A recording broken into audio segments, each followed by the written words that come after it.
Welcome to tonight's second annual Kristallnacht Commemorative Lecture, brought to you by the Birmingham Holocaust Education Center, the UAB Department of History, and the Rita C. Kemmerling Public History Endowment at UAB. My name is Ann Mollengarden, and I am the Education Director of the Birmingham Holocaust Education Center. So I'd like to share with you, before we begin, some quick housekeeping tips.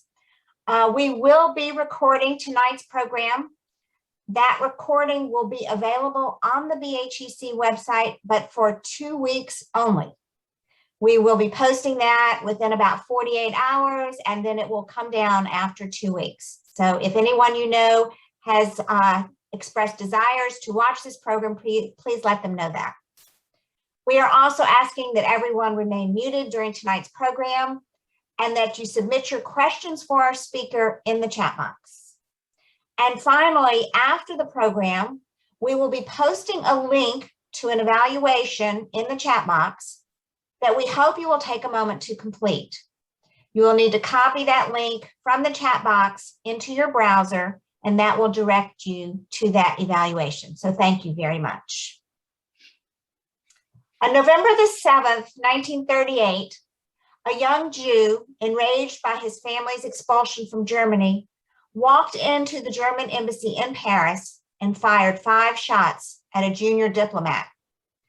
3 days later, that diplomat was dead, and anti-Jewish violence erupted throughout Germany. While manipulated from above, the violence was executed from below by large numbers of ordinary Germans.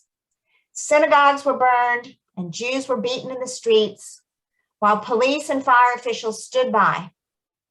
Men, women, and children, many neighbors of the victims, participated enthusiastically in acts of violence, rituals of humiliation, and looting. There was massive destruction of synagogues, Jewish schools, and Jewish-owned businesses and homes. During and after that violence, 30,000 Jewish men were rounded up and sent to concentration camps, where hundreds would perish in the following months. This skillfully orchestrated anti-Jewish pogrom, also known as the November pogrom or Kristallnacht, the Night of Broken Glass, revealed the true depth and nature of popular anti-Semitism in Nazi Germany on the eve of the Holocaust. The events of Kristallnacht represented one of the most important turning points in National Socialist anti-Semitic policy. And for the Nazis, the passivity with which most German civilians responded to this violence signaled that the German public was prepared for more radical measures. In homage to this event, tonight's sponsors seek to explore current research on the events of the Holocaust to foster understanding of the past in order to protect the future. It is now my pleasure to introduce Dr. Jonathan Wiesen, BHEC board member and chair of the Department of History at UAB. Thank you very much, Anne. I'm really delighted that we're now able to do our second annual Kristallnacht Memorial Lecture. We began this collaboration last year, and it's really wonderful to have this opportunity to work with the BHEC, whom I want to thank. I also want to thank the College of Arts and Sciences at UAB for enabling this and helping us with publicity, and of course the Rita C. Kemmerling Public History Endowment at UAB, which Anne Mollengard mentioned, which has allowed for us to put on a series called Telling Difficult Histories, and this is obviously part of that. I'm really happy to introduce my colleague of many years, Valerie Hébert. Valerie is Associate Professor of History and Interdisciplinary Studies at Lakehead University, Orillia in Ontario, Canada, where she teaches modern European history, Nazi Germany and the Holocaust, and the photography of human rights violations and international conflict. Professor Hébert got her BA and MA degrees in history from McGill University in Toronto, and she received her PhD as well from the University of Toronto. She has written widely on themes related to the Holocaust and to genocide studies, including the Rwandan genocide. Many of her publications I will not have time to mention, but most importantly is her excellent book, Hitler's Generals on Trial, The Last War Crimes Tribunal at Nuremberg, which came out in 2010 and was just reissued in paperback earlier this year. Some of her articles give you a sense of the breadth of her scholarship. One of them is called Truth Heals and Other Myths, Reconciliation as False Promise in Post-Atrocity Justice Processes. She's also written The Problem of Human Rights After the Holocaust and Perpetrator Depictions of Violence and the Obliteration of Evidence, which is forthcoming. Valerie Hébert has two current book projects. One of them is an edited collection she has completed titled Framing the Holocaust, Photographs of a Mass Shooting in Latvia, 1941. And she also has a larger project, 5 Shots from Jolbunyov, Photographs of the Holocaust by Bullets, 1942. And for that project, she received last year a fellowship from the Social Sciences and Humanities Research Council of Canada. And she can add that to her other fellowships, which include ones from Hebrew University in Jerusalem and the United States Holocaust Memorial Museum in Washington, D.C. I'll end by saying that I've had the pleasure of seeing Valerie speak at conferences. I'm trying to figure out where they've been, but I know for sure St. Louis and the small town city of Frankfurt an der Oder on the Polish border in Eastern Germany. And I'm sure there are more. So I'm really sorry that we could not have welcomed her in person. Canadian COVID, US COVID, Southern COVID, all conspired against this, but maybe we can have her back yet. Today, she'll be speaking on the Knife's Edge, Resisting the Holocaust from Within the SS, the story of Kurt Gerstein. So welcome, Valerie. Thank you so much. It's really my pleasure to be here. And I thank you, Jonathan and Anne, for the invitation. I wish to acknowledge the support of the Birmingham Holocaust Education Center, the University of Alabama at Birmingham's Department of History, as well as the College of Arts and Science, and of course the Rita C. Kimmerling Public History Endowment, which sponsors the Telling Difficult Histories lecture series. I'm going to share my screen.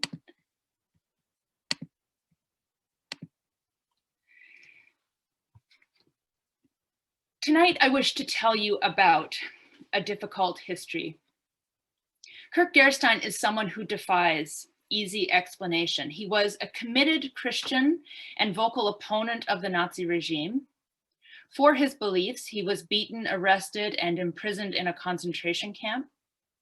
He later wrote an eyewitness account of a mass gassing at the Belzec death camp, which was used in post-war prosecutions of war criminals at Nuremberg and Jerusalem, and in a Holocaust denial case in London. Gerstein was also a member of the SS, and in that role, he coordinated shipments of Zyklon B poison gas to Auschwitz. Historians, writers, a playwright and a filmmaker, along with various courts and West German government officials, have all attempted to make sense of his contradictory life. He was labeled an accessory to murder, an important link in the chain of responsible people, and tainted. He was also described as a decent and absolutely irreproachable person and as an enemy of Nazism. He was all of these things. And yet in their sum, they do not adequately capture Gerstein, the person. I have puzzled over his story for more than 20 years, and still final judgment is elusive.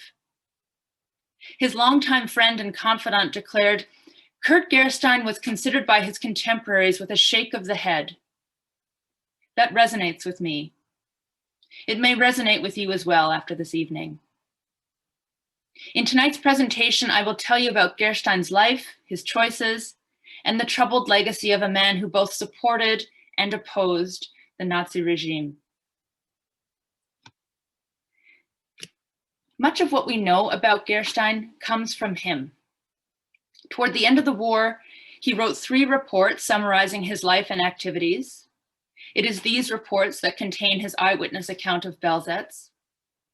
He was also a prolific letter writer, and much of that correspondence has been preserved. He was a national leader of the Protestant Youth Organization in Germany, and in that capacity had friends and contacts in religious circles. He was the subject of a number of legal proceedings, and for those cases, the courts conducted interviews with these friends, family members, and contacts, and investigators reconstructed his professional life. These records also help us to piece together a picture of this exceptional man.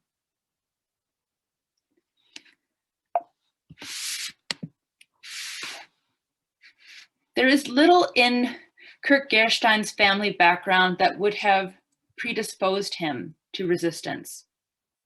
Born in 1905, he belonged to an upper-class Protestant conservative family. Like so many other young men who came of age during the Weimar Republic and the rise of the Nazi regime, in 1933, Gerstein joined both the Nazi Party and the SA, the party's paramilitary organization. The obvious question is why? Gerstein himself never provided any explanation. It may have been to please his father, who supported the Nazis. Gerstein may also have seen party membership as helpful to his budding civil service career in state mining enterprises. Maybe he had resistance in mind even from those early days. Long after the war, his good friend and pastor, Kurt Rehling, recounted a conversation he had had with Gerstein before the Nazis seized power. Hitler had just protested a death sentence imposed on several SA members who had murdered a communist. Reflecting on this, Rehling declared that no Christian could come to terms with the Nazi Party, since if it came to power, it would inevitably lead to conflict between church and state. Gerstein replied that if the danger of the Nazis coming to power truly existed, then, quote, perhaps one ought to go into the party. How else do you think you can help except from the inside? In any case, although he joined the SA and the party, his priority at the time was church work. Gerstein was a deeply religious man who devoted much of his spare time, and he claimed 1/3 of his yearly income to church-related activities. While still in university, he became a leading member of the Protestant school Bible circles. Beginning in 1932, he led the Protestant youth movement in Germany. During the mid-1930s, he published and distributed religious tracts and funded outings for youth groups. He gave talks and led Bible studies. He worked closely with influential church leaders of the day and became actively involved with the Confessing Church, a Christian resistance group that coalesced around protest of the Nazi state's attempt to add a racial clause to Christian identity. In these early years of the regime, Gerstein hoped that his religious priorities and his political allegiance might coexist. He wrote many letters in 1933 and 1934 to a friend and curate named Egon Franz. While his church loyalties are unmistakable, one does get the impression that he was not yet entirely disenchanted with Nazism. In August 1933, he wrote, "For me, the answer is this: to stand as strongly as possible on the basis of National Socialism, especially National Socialist penetration of the economy, but under all circumstances to cling tenaciously to the foundation of the church." Later in the same letter, he suggested in their fight against Bolshevism, perhaps Hitler and the church shared a common goal. Bolshevism opposed organized religion.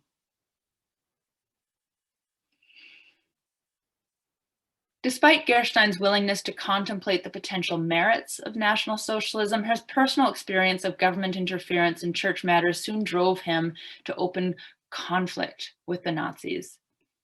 The Gestapo disrupted field trips he had arranged. State authorities dissolved various church organizations of which Gerstein had been a leading member and prohibited others from operating. Gerstein protested the merging of the Protestant youth with the Hitler youth. He joined the resistance against the German Christians. This was the Nazified movement that strove to enforce a Nazi worldview in the churches. Then during the mid-1930s, he wrote religious pamphlets aimed at German youth and distributed thousands, he estimated 230,000, confessing church circulars. The Gestapo later called this campaign, quote, "a concentrated, systematic, and organized mass literary attack against the National Socialist state. In January 1935, Gerstein interrupted the performance of an anti-Christian play for which he was beaten by some local Nazis in attendance. Later that year, Gerstein led a Bible study group in which he told the story of the Jewish martyr Eliezer, who had preferred to die rather than obey a command issued by a powerful king that went against his faith and conscience. A former friend, Pastor Gedeke, later said of Gerstein that he acted, quote, out of love for young people and out of an inner sense of duty to show them that the true highest value was not folk, blood, and race, but the word of God in the Holy Scriptures. In the summer of 1936, Gerstein anonymously sent 4 brochures to 380 high-ranking justice officials. 3 of the brochures had already been banned because of their anti-Nazi content. Also during that summer, in his capacity as organizer of the first Congress of the German Miners Association, Gerstein attached 2 notes poking fun at Nazi officials to each of the invitations that he mailed. Party authorities deemed the act an offense against the law for the defense of the party uniform and arrested him. Soon after, the Gestapo searched his office and found more contraband literature. As a result, Gerstein was held in protective custody for about a month and expelled from the Nazi Party. Further, because he was employed by the Prussian State Office, Gerstein lost his job. Once released, Gerstein actively sought reinstatement to the party. In his appeals to the party court, he insisted that he had just been trying to be a good Christian, but had now fully recommitted to the Nazi Party. Had he really been converted to the Nazi worldview? Gerstein's letters at the time suggest, and his brother later claimed, that he'd sought reinstatement under heavy pressure from his father. His party status was upgraded from exclusion to dismissal, akin to dishonorable versus honorable discharge. Evidence suggests that he was not at all reconciled to the regime. In 1937, the same year that he married, he was banned from speaking publicly anywhere in the Reich. In summer 1938, he was arrested for his connection to a monarchist group and imprisoned in a concentration camp for 6 weeks. The experience nearly destroyed him, as he related in a letter to his American relatives. Quote, "This was the most terrible time in my whole life. I cannot describe the humiliations, the abuse, the hunger, forced labor, and indescribable treatment. Many times I was only a hair's breadth away from hanging myself." Ultimately, he was freed by a Gestapo agent who had read some of his work and was sympathetic to his views. So, in late summer 1938, Gerstein faced a choice. He could leave Germany. He briefly considered fleeing to Switzerland. He could reconcile with the regime. He could retreat from politics altogether, or he could continue on his path of resistance. His letters reveal a man in turmoil. His experiences at the hands of the Gestapo had opened his eyes to the injustices and cruelties of the Nazi system. While he believed in the value of exposing these injustices, he feared the personal cost of such a confrontation. Gerstein appears to have wanted to accept National Socialism, if only politically. One may well question how Gerstein could still make distinctions between the political or economic aspects of Nazism and its totalizing worldview. In this, one can perhaps detect the influence of Gerstein's Lutheran background.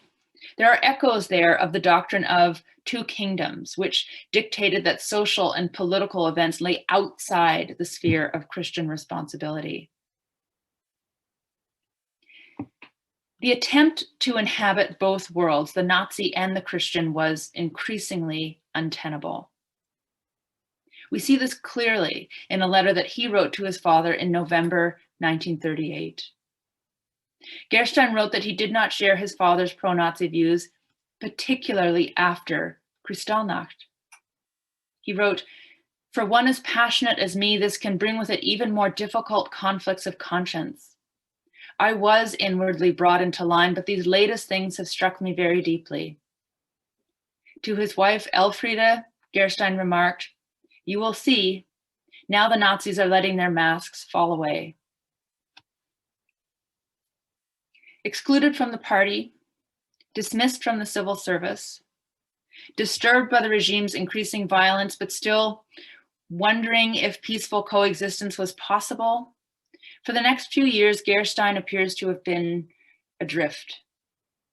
He briefly studied theology, then attended a medical school with a view to taking on a medical mission abroad. Then he found work in a private mining company. Would his story have ended there? Gerstein would already count among the minority of Germans who defied the Nazis out of conviction and suffered both personally and professionally for their principles. But Gerstein's story does not end there. In March 1941, Gerstein entered the Waffen-SS. Again, why? In his post-war reports, he insisted that his goal had been to learn more about Nazi crimes, quote, "to look into these ovens and chambers in order to know what was happening there and to tell it to the world." He claimed that the catalyst for enlisting was his learning about the euthanasia program and the murder of his sister-in-law, Bertha Ebeling. She died at the Hadamar Mental Institution in February 1941. The record contradicts this. Although the attempts came to naught, records show that he applied to both the Army and the SS in 1940, long before his relative was killed. Possible motivations vary: pressure from his family, better career prospects, even a roundabout suicide of sorts. One friend declared that Gerstein had hoped he would be sent to the front and killed. By far the most common and consistent explanation provided by former contacts was curiosity and concern about Nazi crimes. The Lutheran bishop Otto Debelius declared that when he had challenged Gerstein about his decision, asking him how a Christian could enter the SS, Gerstein replied, "Someone has to be inside to witness and to be a witness to the world." Owing to his education, Gerstein was placed in the medical engineering unit of the Waffen-SS sanitation service. There he built disinfection systems for soldiers, as well as for POW and concentration camps, which included working with poisonous gases, including Zyklon B. From his position there, he wrote to his friend, "My life is always eventful, always on a knife edge, always interesting, and always dangerous." One day in June 1942, Adolf Eichmann's deputy ordered Gerstein to acquire a quantity of cyanide gas and take it to a location known only to the driver of the car in which he would travel. Gerstein suspected that the gas was to be used for killing, but agreed to the assignment so that he could gain firsthand knowledge of these matters. He and Dr. Wilhelm Pfannenstiel, a professor of hygiene at Marburg University, arrived in Lublin, Poland on the 17th of August, 1942. There they met SS officer Orillia Globoknik, who told them about the Belzec, Treblinka, Sobibor, and Majdanek camps and swore them to secrecy on pain of death. Globoknik told Gerstein that his task was to disinfect large amounts of clothing left behind by the victims and to convert existing gas chambers from operating with diesel exhaust to something more fast-acting. Gerstein, Globoknik, and Pfannenstiel continued on to Belzec, where they met with the camp commandant Christian Wirth. While there, a convoy of Jews from Lvov, Ukraine, arrived. What I describe next comes from Gerstein's report. Over 5,000 men, women, and children disembarked from the train and were ordered to hand over all of their possessions, clothing, even eyeglasses and prostheses. Women and girls had their hair cut with just 1 or 2 strokes. An SS man calmly reassured the assembled deportees that they would undergo a disinfection treatment to ward off disease before being put to work. He urged them to breathe deeply in the quote unquote inhalation rooms. Gerstein stood next to Wirth on a ramp between two of the gas chambers. His descriptions of individuals on the threshold of death are vivid, sympathetic, and humanizing. This is Gerstein writing. For some of the poor souls, this small ray of hope is enough to get them to take the few steps to the chambers without resisting in any way. The majority knows, the smell tells them of their fate. And so they climb up the small set of stairs, and then they see everything. Mothers with children held to their breasts, small naked children, adults, men and women, all naked. They hesitate, but they walk into the death chambers, either pushed forward by those behind them or driven by the leather whips of the SS. Most never say a word. A Jewess about 40 years old with flaming eyes curses the murderers with the blood that will be shed. She receives 5 or 6 hits to the face with a riding whip from Captain Wirth himself, and then she too disappears into the chamber. Many people pray. I pray with them. I hide myself in a corner and yell out to my and their God. The chambers fill up. You can hear them crying, sobbing. A technician tried and failed to start the diesel motor that would pump exhaust into the gas chambers. Only after an agonizing 2 hours, 49 minutes, Gerstein was timing the events, did the motor begin, and after 32 minutes, all were dead. Camp workers pulled the bodies from the chambers. Gerstein noticed that whole families were still identifiable as their hands remained clasped, even in death. The workers removed gold teeth and searched bodies for hidden valuables. Wirth invited Gerstein to feel the weight of a can containing the previous day's collection. The bodies were then buried in massive pits. Gerstein, claiming that the gas he had brought with him had spoiled, ensured that it was also buried. Gerstein visited Treblinka the following day, which in overall process resembled Belzet's, only on a much larger scale. On his return journey from Warsaw aboard a train, Gerstein happened to meet a Swedish ambassador. He told him everything and asked him to communicate the news to his government and to the Allies. Once at home in Berlin, Gerstein attempted to inform as many people as he could. He visited the Papal Nuncio in Berlin in an attempt to pass the information to the Vatican, but he was turned away once he admitted to being in the SS. He asked the legal advisor to the Catholic Bishop of Berlin to notify the Vatican. He informed anti-Nazi friends and contacts, including the press attaché of the Swiss legation, the chaplain of the Plötzensee prison, and the Lutheran Bishop of Berlin. Gerstein also prepared a report for friends in the Dutch resistance. They in turn forwarded the information to their government in London, but they reprimanded them for spreading such unbelievable stories. Gerstein told all of his friends and contacts from the church. He estimated that he informed hundreds of people, yet nothing changed and the camps kept operating. What Gerstein did in the SS after 1942 remains largely a mystery. He wrote very few letters in 1943 and 1944 and said little in his post-war reports about his day-to-day activities during these years.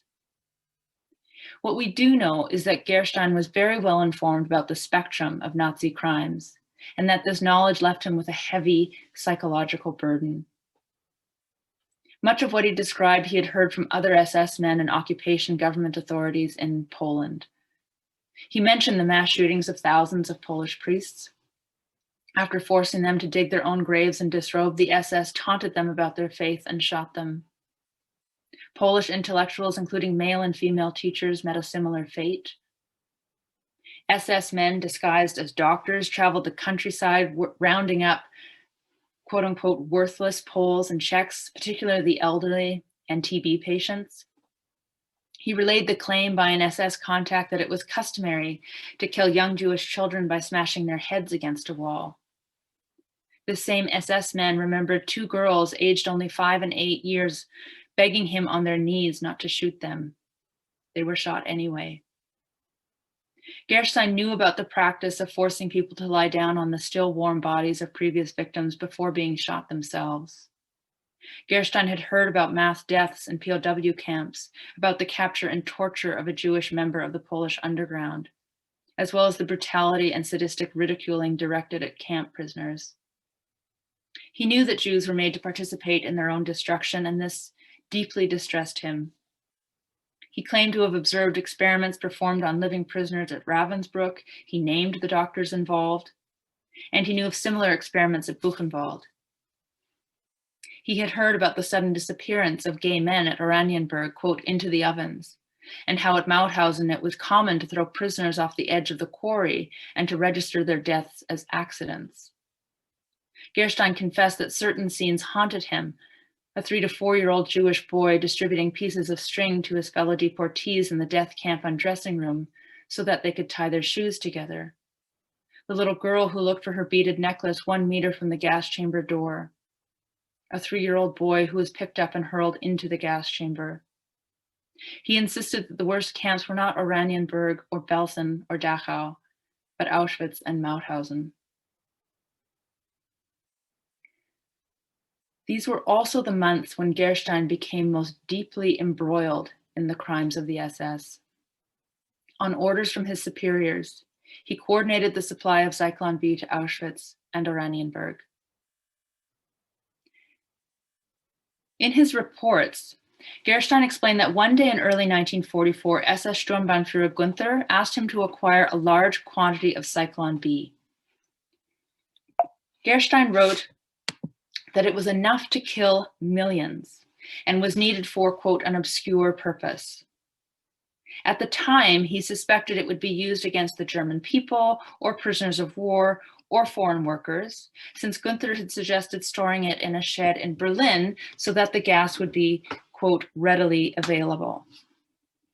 Gerstein convinced Gunther that this was too dangerous and persuaded him to have it sent to Auschwitz and Oranienburg instead. Gerstein claimed that he had the Zyklon B used for disinfection in these places, that is, not murder, immediately upon arrival at the camps.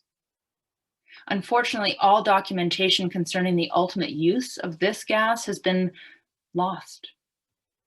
Gerstein might have succeeded in keeping it from being used against people, but he might also have failed. Balancing his duties as an SS officer with his personal resistance mission placed an enormous physical, spiritual, and psychological strain on Gerstein. Toward the end of the war, the desperation Gerstein felt at knowing what was happening in the East, his acknowledgement of his complicity, albeit outward, the powerlessness he felt at having failed to provoke concrete responses from the Allies, the papacy, and the neutral powers, all of this weighed heavily on him. His friend Otto Wehr wrote that Gerstein was haunted every waking hour by the memory of the functioning gas chambers. A series of letters written in 1944 between Gerstein and his father reveals the former's vacillation between feelings of guilt and redemption. In response to his father's efforts to encourage him, Gerstein wrote, "Your words deeply shocked me, which you wrote to me as I wrestled with the most difficult things. Hard times demand hard measures. No, such words are not sufficient to render acceptable what has happened. However tight the limitations on a man may be, he must never lose a single one of his standards or ideas. He may never exonerate himself by saying, 'That is not my business. I cannot change things.' This thing concerns me.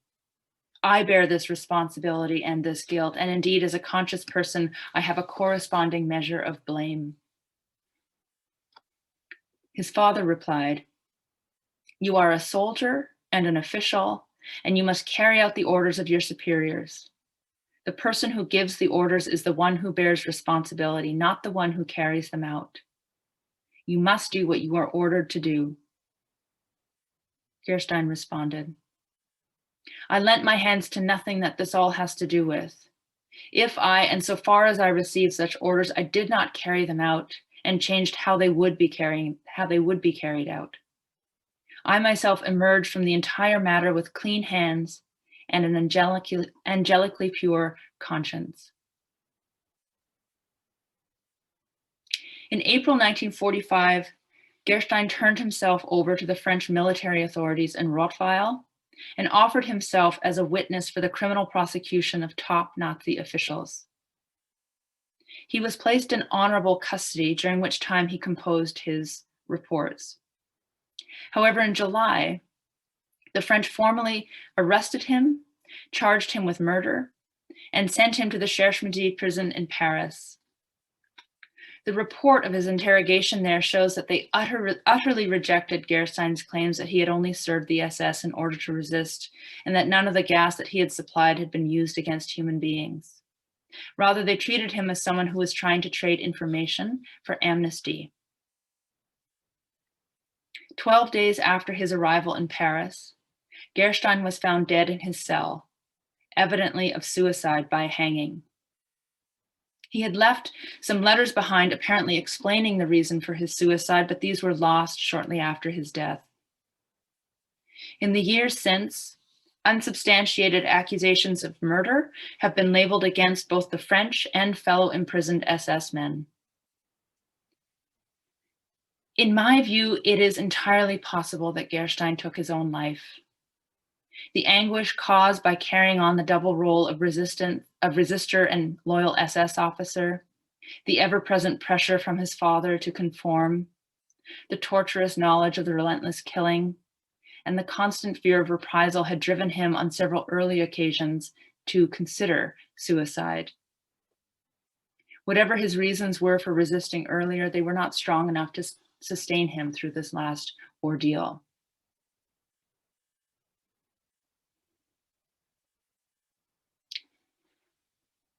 However, Gerstein was able to achieve in death what had eluded him in life. He became a witness to the destruction of the Jews and helped bring Nazi war criminals to justice. A prominent West German historian published Gerstein's report in 1953. Thereafter, the report became the subject of numerous newspaper and radio programs. The West German government printed it as a supplement to its weekly magazine and published an additional 100,000 copies as a special issue. As for the report's role in post-war prosecutions of Nazis, it featured in 4 Nuremberg cases, the International Military Tribunal, and the Doctors, Pole, and Industrialists trials. In the doctor's case, Gerstein's former superior at the SS Hygiene Institute, Dr. Joachim Rogowski, received a death sentence. It was used in the Pole case that charged 18 members of the SS for their leadership of the final solution. Similarly, it figured in the trial of 24 men connected to the IG Farben conglomerate, which, apart from exploiting slave labor, was linked to the production and sale of Zyklon B. Gerstein's report served in an additional 2 West German cases, the Belzec and Degesch trials. And I'll say more about the Degesch trial in a moment. When Gideon Hausner was preparing the case against Adolf Eichmann in Jerusalem, he chose Gerstein's report to stand in as an eyewitness to Belzec. The death camp had consumed 600,000 Jewish lives, and Israeli investigators could find no survivor to testify to what had happened there. After exhaustive work of authentication and corroboration, Hausner read Gerstein's report aloud in court. In linking Eichmann's deputy Rolf Gunther to the acquisition of Zyklon B, Gerstein's report helped convince the judges that Eichmann was also connected to introducing Zyklon B in Auschwitz. In 1996, the now discredited historian David Irving sued Deborah Lipstadt and her British publisher Penguin Books for libel, claiming that she had defamed him in her 1993 book, Denying the Holocaust. In that book, she called him a dangerous spokesperson for denial. In order to win the case, Lipstadt and her defense team had to prove that her allegation was correct and that Irving, an apologist for Hitler, had misrepresented and manipulated historical evidence of the Holocaust. To do this, the court called upon leading scholars to present the documentary proof of this history. The internationally renowned historian Chris Browning presented evidence for the implementation of the final solution. In the section on gassings at the Belzec, Sobibor, and Treblinka camps, he cited 3 testimonies as having, quote, unassailable value. One was Gerstein's. Gerstein's story has figured in popular culture of the Nazi period as well. His effort to alert the Vatican to the destruction of the Jews formed the basis of Rolf Hochhuth's 1963 play, The Deputy. The play opens in August 1942 Berlin, with Gerstein describing what he's just witnessed at Belzec to the Papal Nuncio and pleading with him to urge the Pope to condemn the Nazis' persecution of the Jews. Although Gerstein is cut short and shown the door, a sympathetic Jesuit priest, Riccardo Fontana, resolves to take the information to the Pope himself. The Pope, unmoved, refuses to intervene in the plight of the Jews. The play was an international sensation. In its first year of production, it was staged in 10 German and 11 North American cities. It was the subject of 3,000 reviews, letters to the editor, and commentaries, and sparked 2 public debates in Berlin, each of which attracted over 1,000 attendees. The play has been translated into 12 languages, including Japanese and Hebrew. As much as it demolished Pope Pius XII's reputation, it popularized an image of Gerstein as a tragic hero. In 2002, the celebrated director Costa Gavras adapted The Deputy to a film entitled Amen. Gerstein figures more prominently in the film than he did on the stage, and his double role as SS officer and saboteur is thrown into sharper relief. The Gerstein in Amen comes slowly to the realization of the Nazis' crimes and is presented as more naive about the regime than he in all likelihood was. But ultimately, it is his stalwart and solitary dedication to resistance that defines him. So, Gerstein's written testimony brought war criminals and Holocaust deniers to justice. And a play, film, as well as a number of biographies reinforced the image of a tireless and tortured resistor who also happened to belong to the SS. But his story was told elsewhere, namely in various courtrooms and government offices, and the picture that emerged there was much less forgiving. The most searching investigations into Gerstein's activities with the SS were carried out in connection with several post-war legal proceedings. These cases included a murder trial, a denazification tribunal, and related rehabilitation, compensation, and pension hearings. Whereas examinations by historians, biographers, filmmakers, and playwrights could be selective about what they emphasized and could leave unresolved the contradictions inherent in Gerstein's unique path of resistance, these courtroom processes and the laws they interpreted could not accommodate the simultaneous roles that Gerstein played: voluntary participant in the final solution and tortured opponent of the regime. Essentially, to decide any one case meant deciding which role outweighed the other. The first trial took place in 1948 and 1949. It charged the former manager of the Dagesh company, Dr. Gerhard Peters, with murder and being an accessory to murder for his having supplied Zyklon B to Auschwitz between 1941 and 1944, knowing that it would be used to kill people. During proceedings, Peters claimed that he first learned that Zyklon B was being used for murder during a conversation with Gerstein in June 1943. Concerning that conversation, Peters insisted that Gerstein had told him that the gas was being used on orders from Himmler to execute criminals sentenced to death and the mentally and physically incurable patients. In order to lessen their suffering, Peters added, Gerstein requested that the customary irritant that was present in the gas be removed. The conversation resulted in a standing monthly order of 200 kilograms of Zyklon B being shipped to both Auschwitz and Oranienburg. Records indicated that the shipments were indeed delivered to the camps.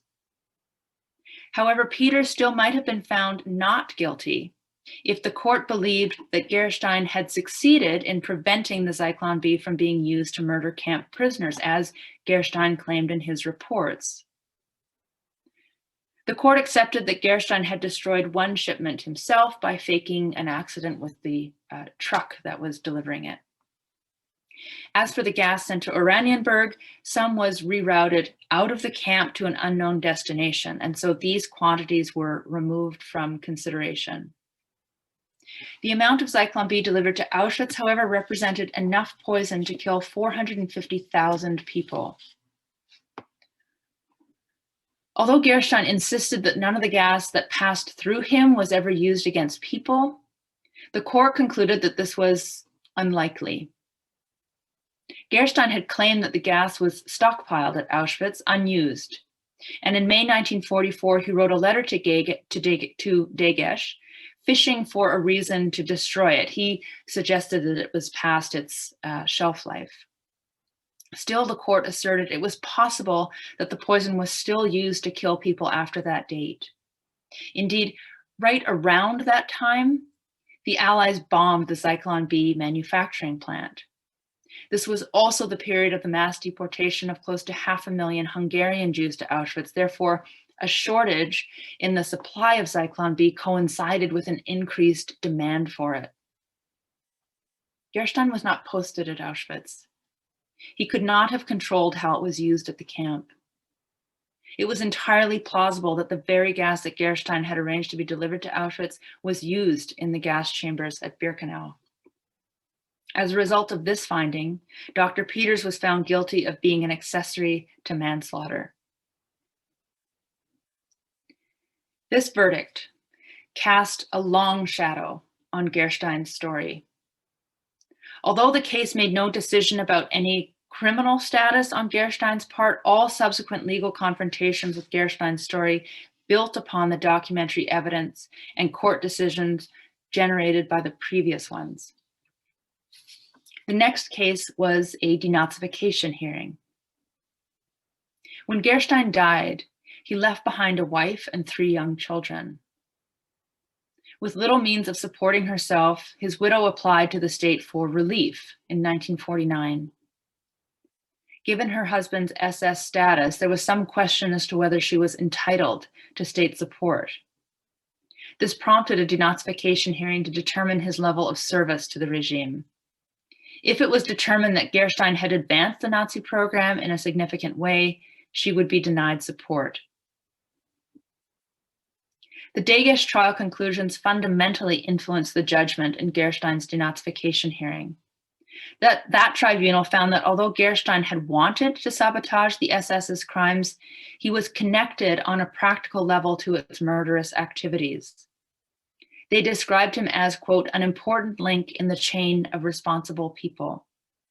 And they insisted that, especially after Belzec, he should have cut ties with the SS in order not to be further implicated in these killings. It bears emphasis. The denazification tribunal's message was that if Gerstein could not have succeeded, then he should have known, that he should have known success was unlikely, then he should have stopped trying. For years after the denazification decision, Gerstein's widow appealed to various government ministries to recognize her husband's resistance activities and compensate her and her 3 children for the damage suffered in his health and in his career for his long-standing opposition to the regime dating back to the 1930s. At various points, government authorities reiterated the conclusion that as part of the SS, Gerstein had made significant contributions to the destruction of the Jews.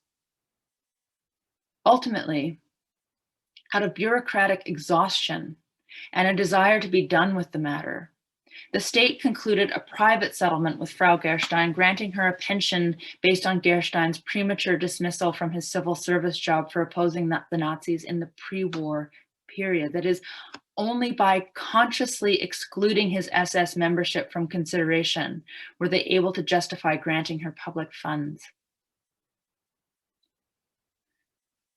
Given recent decisions in Holocaust-related trials in Germany, it is doubtful that a court hearing Gerstein's case today would come to a different judgment. The Nazis' vast machinery of death likely suffered no impediment or deficit because of Gerstein's efforts at sabotage. This conclusion shunted the fact of his intentions to the periphery of legal concern. For the courts, evidence weighed more heavily on the side of Gerstein having contributed by his continued membership in the SS to the practical implementation of the final solution.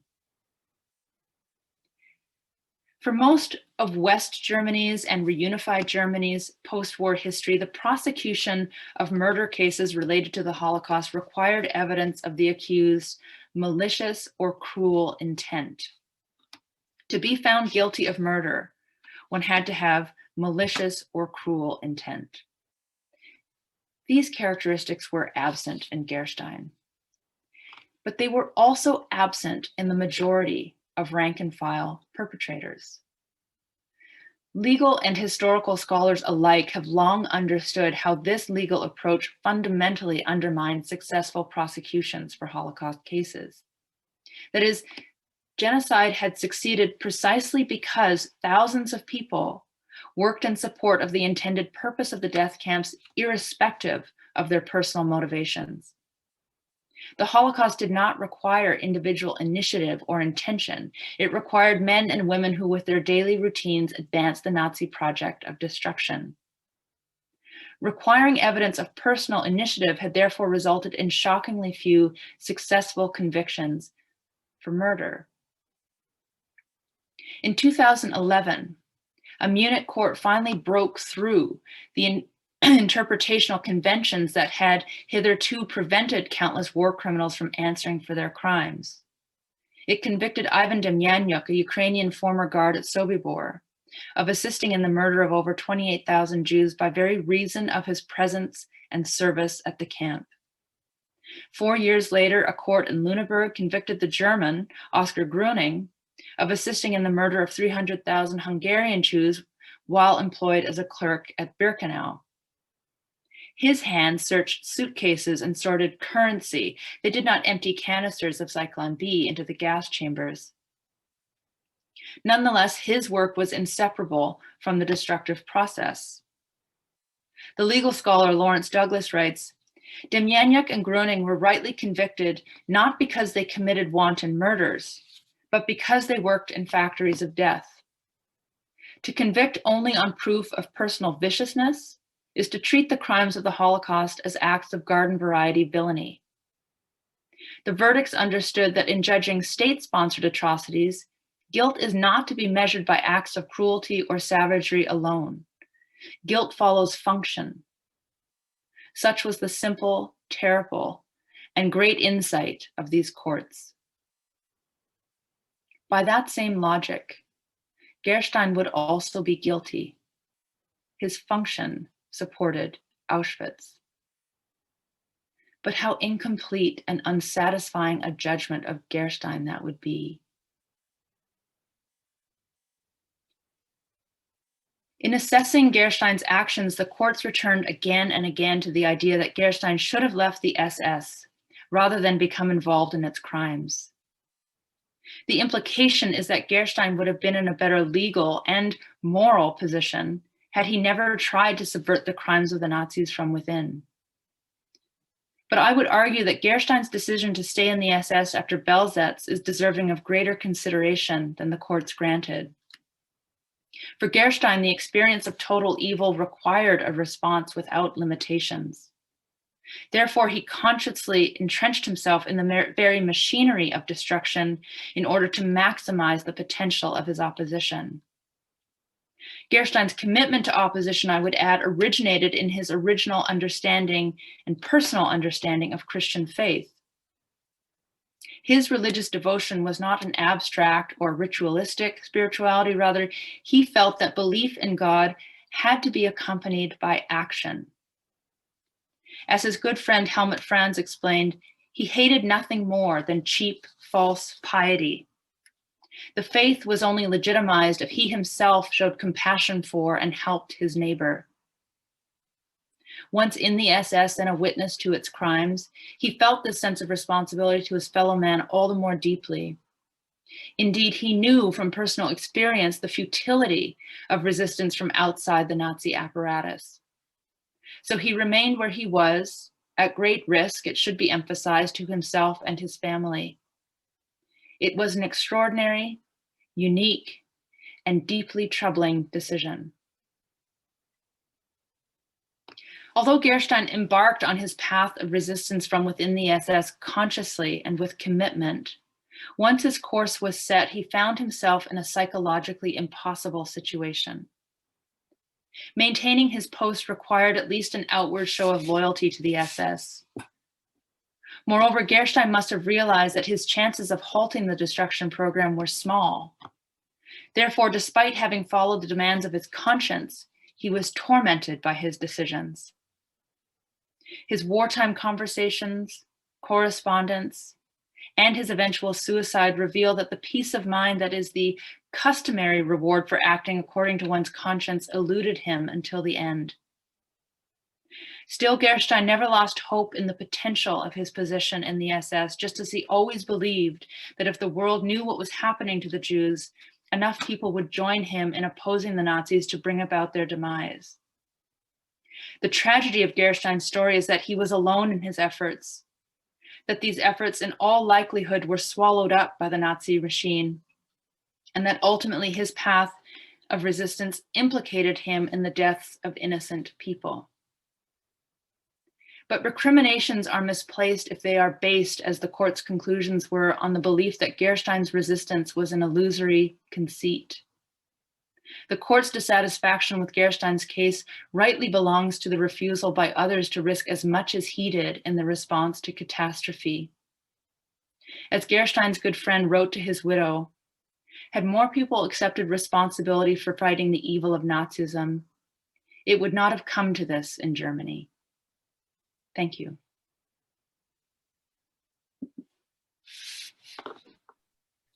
Thank you so much, Professor Hébert. That was very powerful, and lots of questions, moral, historical, ethical, have been raised. And I have, from the little I've known about him, partly through your work and others, I've been struggling with him as well, and I suspect you are still. I would love to take some questions, and I will read them as people are muted. And then if you want, Valerie, you can turn off the screen and just have your face. It's up to you. But let me read one of these. The quote comes to me: "No one can serve two masters, for either he will love the one and hate the other, or he will be devoted to one and despise the other." I don't know if you, that's a comment more than a question. Please add questions, but I don't know if you wanted to comment on that particular phrase. Can you see it as well? I'm looking in the chat. No one can serve two masters, for either he will love the one and hate the other. I'll let you come back to that too. Let me read a question, and then you can pose on for see if you want to answer Tandy's question. Is there any historical record of his conversations with his wife about his personal turmoil? No. No, and it's not clear how much she knew. Like I said, there's, a couple letters dating from before he was even in the SS. And then I think to protect her, he was very limited in what he revealed. But she knew very well that he had been an opponent of the regime even before the SS, and was right there with him when he was released from the concentration camp. They went on a cruise to recover. That's when he discovered his office had been searched, and that he debated whether he should even return to Germany. I mean, she was part of all that decision making, and so she was aware that he was, recommitting to returning to Germany. Exactly how much she knew about Zyklon B, about Auschwitz, that's unclear. There's a question here, Valerie. There's a comment by Pam King, who until recently taught public history and history of Birmingham in the South here at UAB. She's retired. Hi, Pam. She mentioned somehow this lecture is making me think about today, which is quite enticing. It's trying to lure you into determining what of the very aspects of today might you be struggling with vis-a-vis Gerstein. I was wondering if you wanted to add to anything about why Gerstein might resonate today. And then the second question is, how was he even allowed, given his pre-war opposition, into the SS? Okay, that's a good question. So again, he claims he received help from people who within the regime who were sympathetic to his views and vouched for him. So his party status was never changed. He remained, dismissed from the party, which is extraordinary. And in fact, that troubled the courts, and they thought, they were skeptical. They thought he must have truly had this, conversion, that if he was able to convince the SS to allow him in, that he must have been, much more, convinced about their worldview and their priorities, their values, than, he wanted to, than he described later at the end of the war. And how Gerstein might resonate today. Well, I guess it comes back to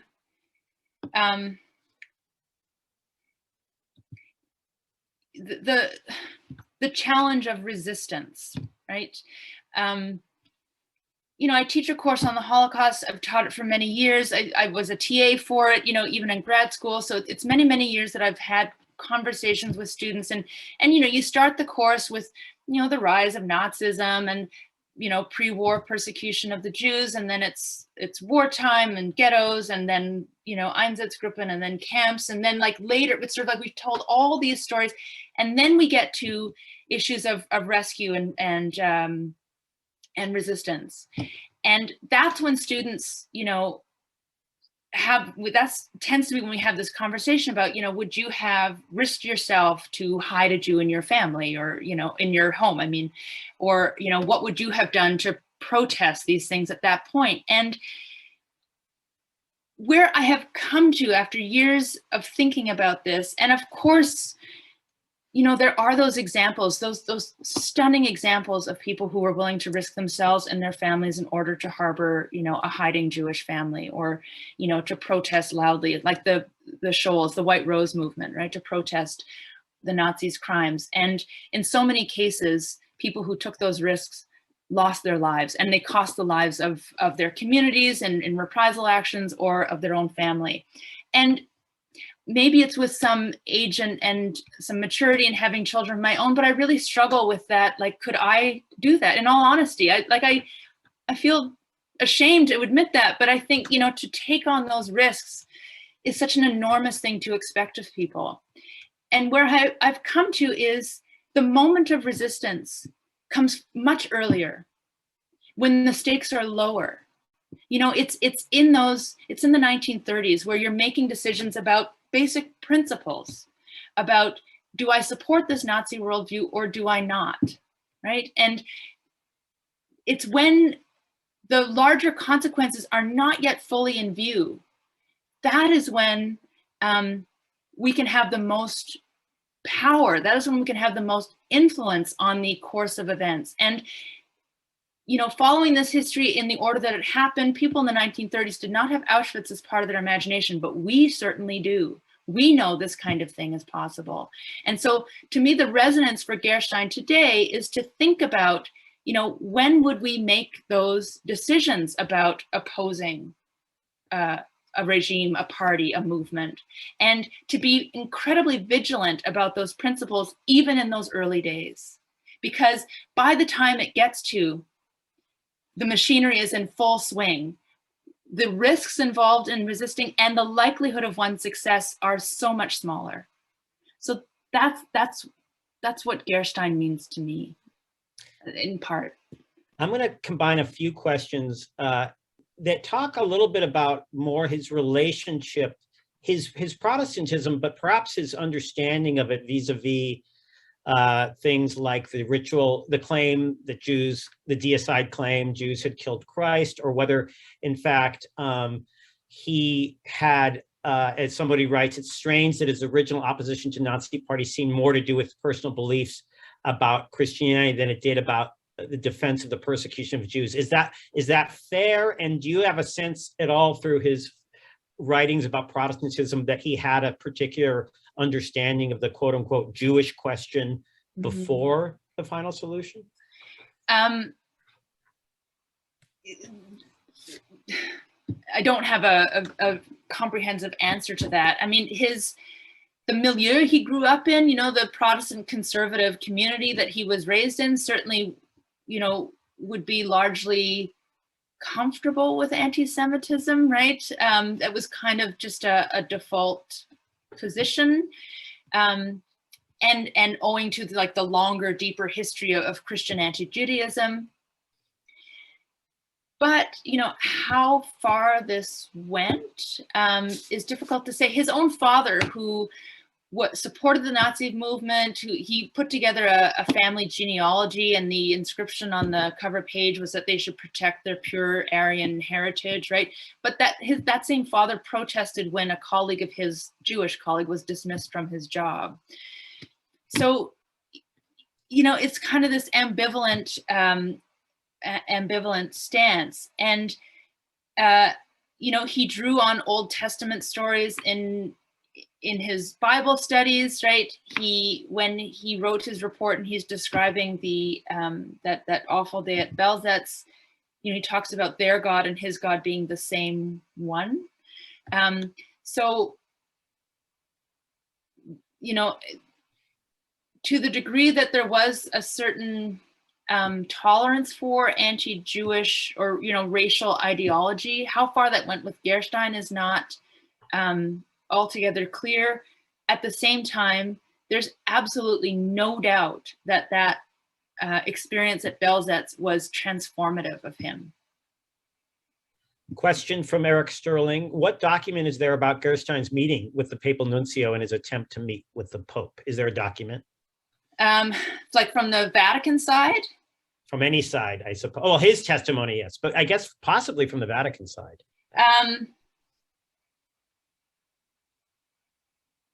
Now I'm trying to remember.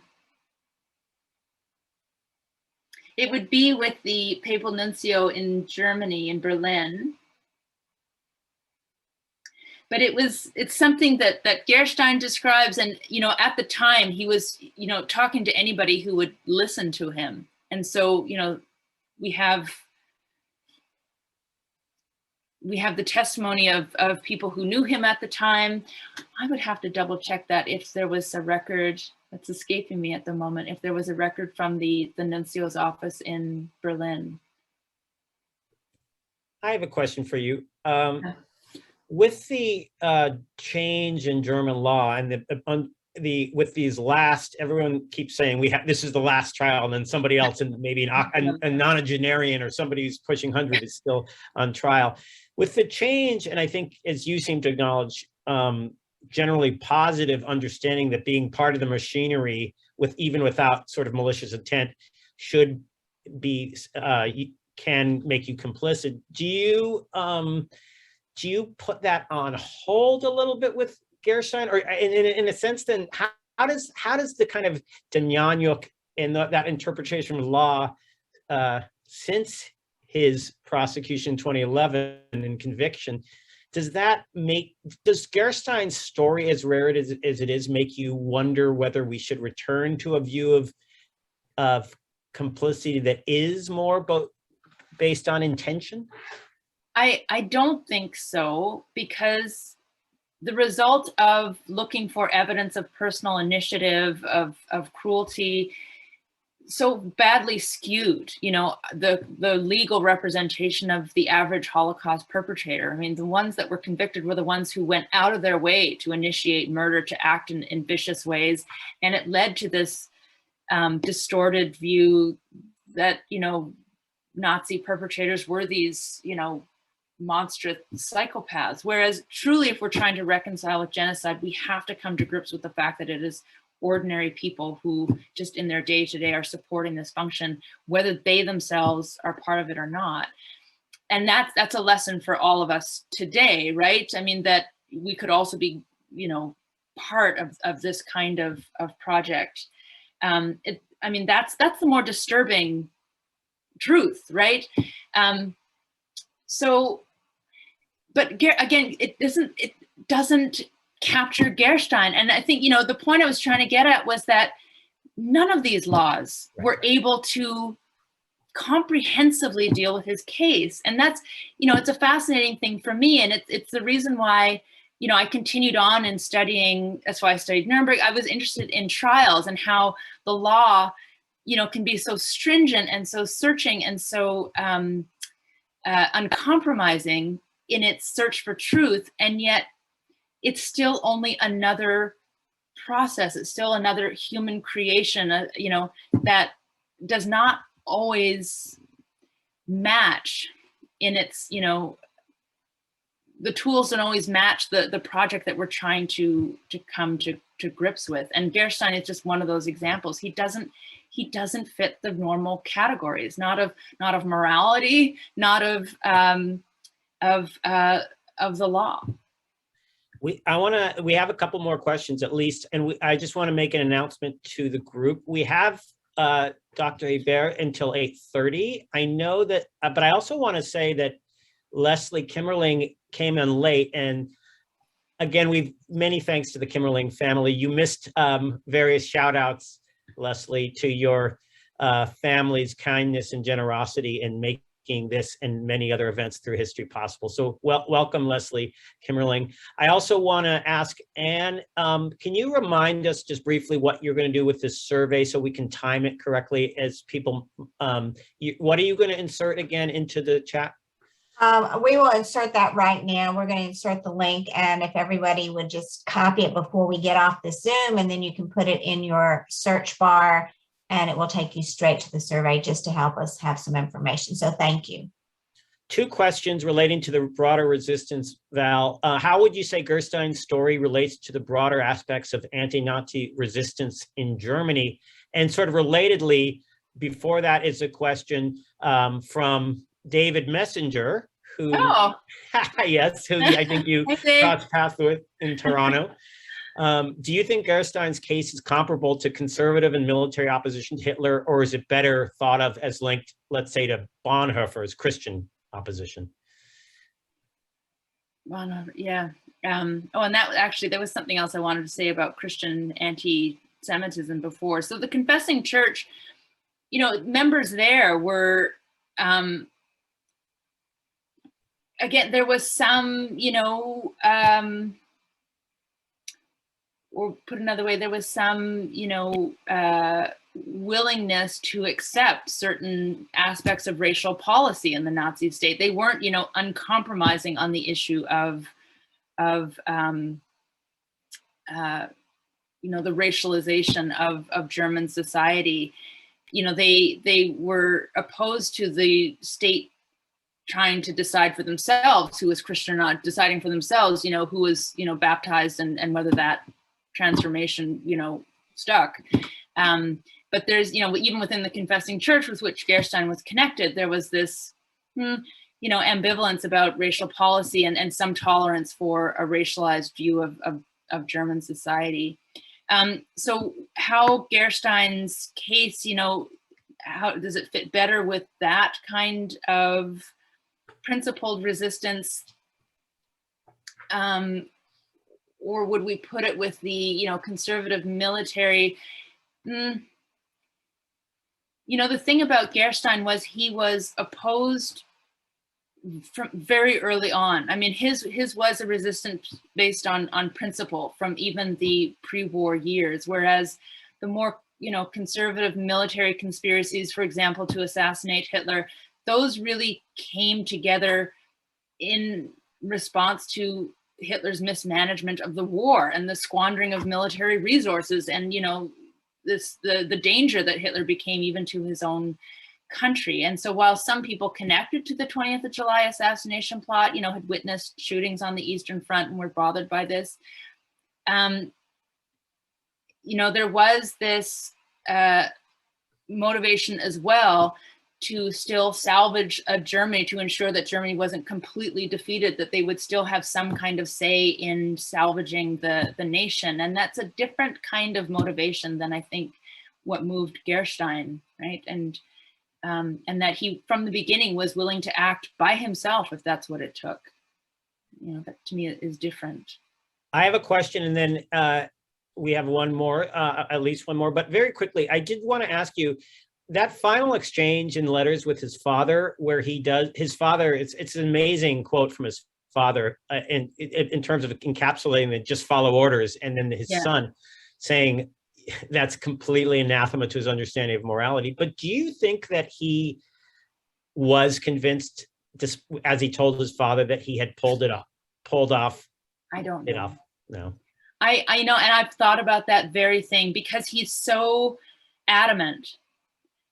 But then I don't know how he could know that. And that's also, you know, the frustration of dealing with this story is there's these huge gaps in the record.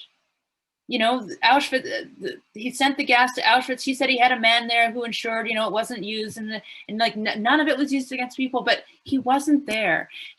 But the gas he sent there was in short supply, and the demand went up right at that moment that, you know, all of it was stockpiled there. I don't know how, short of some new revelation, short of, you know, other records coming to light, I don't know how he could be so confident about that. And, you know, I think there is this, you know, he was a tortured man, because he also was so intimately connected to all of it. He saw some, I wish we could know much more about his day to day in those, you know, 1943, 1944, because he knew so much, he was exposed to too much. He wrote that, you know, he tried to avoid going to camps because they would hang prisoners in, you know, honor of a visitor. So why was he going to all those places? Why the ongoing, you know, there's this one meeting that results in him coordinating shipments of Zyklon B, but he wasn't the only one. That's the other thing. You know, there was already a supply for those places. So again, so why? And what else was he doing? What else was he involved in? And I think, you know, this haunted him, but I think he was also so secure in his convictions that he was doing what he could, that maybe that's what he is clinging to in that final letter. You know, my conscience is clear, you know, that within the limitations, that some of those limitations he placed on himself, right, by remaining in that position, but still, I think, you know, he's grasping at some kind of solace there. Right. And the clarity of his conscience might not depend on whether he really thought he was fully successful, maybe whether he tried to be. I have a question. First, to the group, I am going to paste the link to Valerie's book on in Amazon, alas. Oh, that's big. Anyway, this is Hitler's Generals. So he just, in case you missed it when I announced it, this is a wonderful book. How much? Okay, so what do you think Gerstein's role in the regime says about complacency as guilt in war, and how figures like him break the mold of our hindsight-centered perspective on history? That's I don't know if you follow that, but it's here in the. Yeah.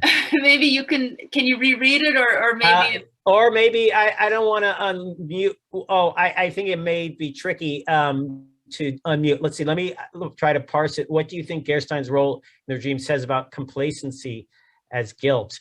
Interesting, in war, and how figures like him break the mold of our hindsight-centered perspectives on history. I guess the idea is, I think what Adrian Frisbee is getting at is possibly the concept of break the mold is fascinating. And I'm just gonna play with it a little bit, only in that I want to ask you whether he does break a mold.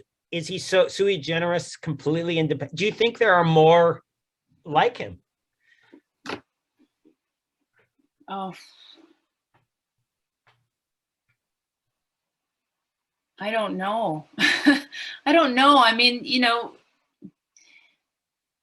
Peter Hoffman, you know, who was my mentor at McGill, he is the scholar of the German resistance. He was the one who suggested you know, I remember I was wanted to do a master's degree, and I was in his office and I casting about for a topic, and he pulled out this drawer. He had a file with little scraps of paper, and on the back of an envelope, he just had Kurt Gerstein written. And I said, I think there's something here, you know, and then I was off.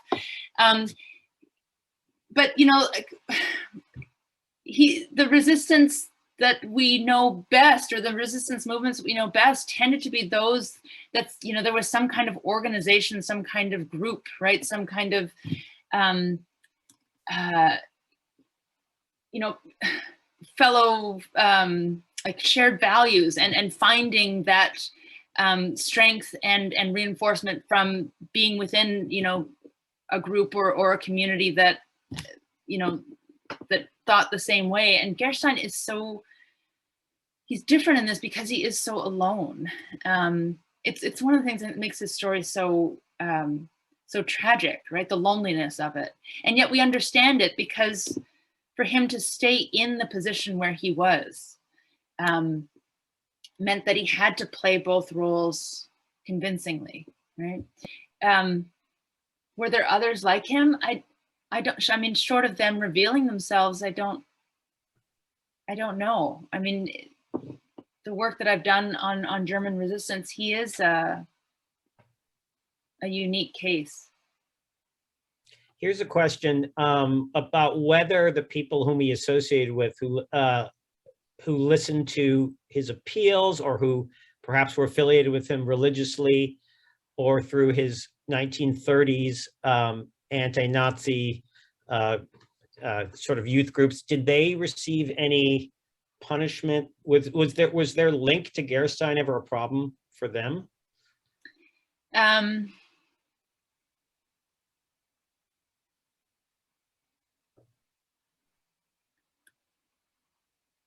No. I'm just sort of scanning back. No story like that comes to mind.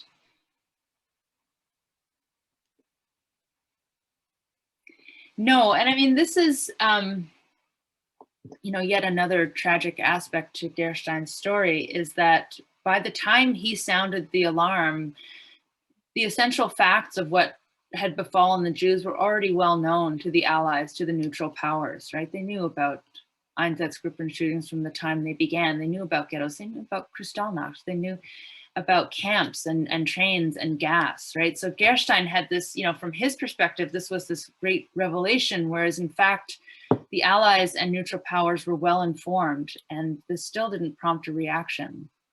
You know, so he was telling people things that they already knew. But he didn't know that. There's some extra comments rather than questions, so I'm going to actually just sum it up and then hand it back briefly to Anne, maybe to close us off. But I really want to thank you, Professor Hébert, so thought-provoking, and I have a feeling people, as they listened, could channel the 20 years of your struggling with this. I certainly could. And I do know, obviously, that other people not so highly ranked, nonetheless, who helped resist, were never perfect human beings, as we know.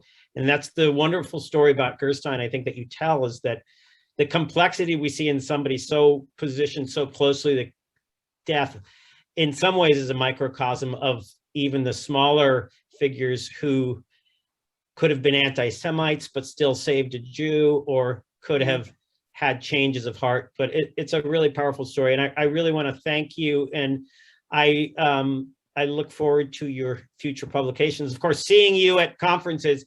And do you want to wrap us up?